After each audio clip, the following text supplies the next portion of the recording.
মায়ের ডাকের উদ্যোগে আয়োজিত আন্তর্জাতিক মানবাধিকার দিবস উপলক্ষে আজকে ঐতিহাসিক স্বর্ণার্য উদ্যানে এই আবেগঘন পরিবেশের সমাবেশে উপস্থিত দীর্ঘ ফ্যাসিবাদী আওয়ামী দুঃশাসনের কালো যুগে শাহাদাত বরণকারী শহীদদের গর্বিত পরিবারের সদস্যবৃন্দ, আহত ক্ষতবিক্ষত অত্যাচারের নির্যাতনের চিহ্ন নিয়ে উপস্থিত আমার সম্মানিত আন্দোলনের গর্বিত সদস্য ভাই ও বোনেরা, সম্মানিত জাতীয় নেতৃবৃন্দ, সাংবাদিক বন্ধুগণ এবং প্রিয় দেশবাসী। দু এক মিনিটের মধ্যে মাগরিবের আজান হয়ে যাবে, ফলে আমার কথা তার আগেই শেষ করতে হবে। আমি শুধু একটা কথা বলে আপনাদের মাঝ থেকে বিদায় নিতে চাই যে আজকে আন্তর্জাতিক মানবাধিকার দিবস।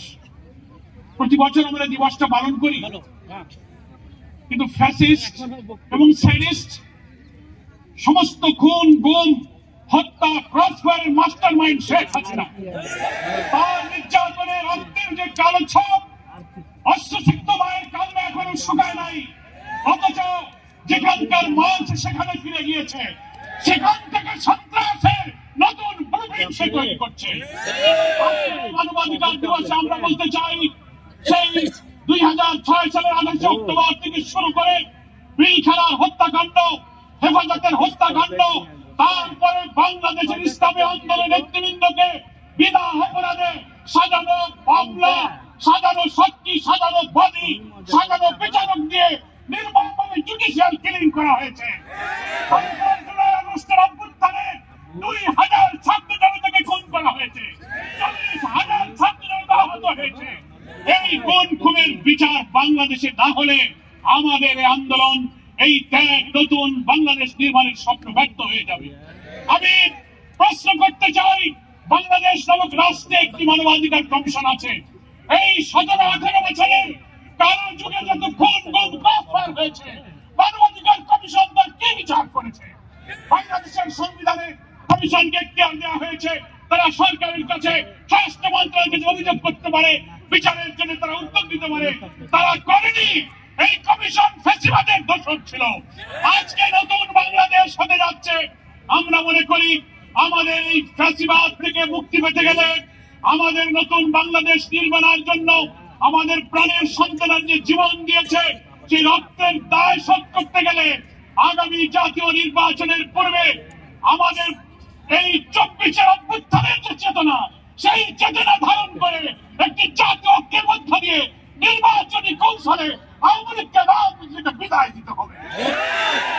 প্রিয় ভাই আমার, আজকে বাংলাদেশের মানুষ বর্তমান সরকারের অর্থাৎ অন্তর্বর্তীকালীন সরকারের প্রধান উপদেষ্টা ডক্টর মোহাম্মদ ইউনূসের ডাকে সাড়া দিয়ে গত 4 তারিখে দেশ এবং দুনিয়াকে আমার জাতীয় ঐক্যের প্রমাণ দিয়েছি।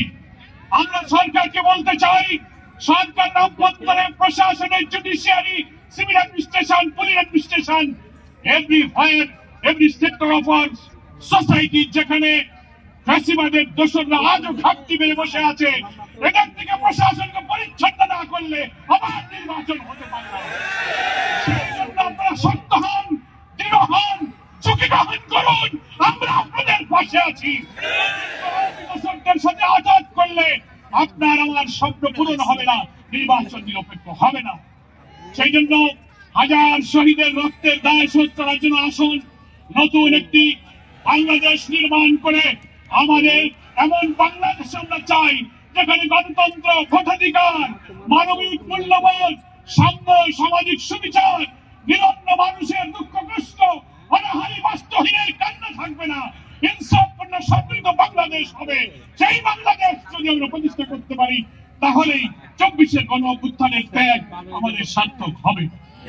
মায়ের ডাক, আজকে বাংলাদেশে যে ডাক দিয়েছেন, আজকে অশ্রুসিক্ত স্ত্রীদের কান্না, পিতাহারা সন্তান, স্বামীহারা বিধবা স্ত্রী পরিবারের লোকেরা যে ভারাক্রান্ত পরিবেশ তৈরি করেছে চোখের পানি ছেড়ে, আমি মনে করি সরকার, জাতীয় নেতৃবৃন্দ, দেশবাসী আসুন, কোন অপপ্রচার, কোন ষড়যন্ত্র, কোন বিদেশি চক্রান্তের মাথা নত না করে আমরা একটি সাহসী সংগ্রামে জাতীয় ঐক্য গড়ে তুলে জাতীয় নির্বাচনের গণতান্ত্রিক পথে আমরা আওয়ামী লীগকে চির বিদায় করে দিই। সকলকে ধন্যবাদ জানিয়ে এক্ষুনি মাগরিবের আজান হবে। যারা আজকে এই মায়ের ডাকে সাড়া দিয়ে নতুন জাতীয় চেতনা আজকে আরেকটি ঐক্যের নজির স্থাপন করলেন।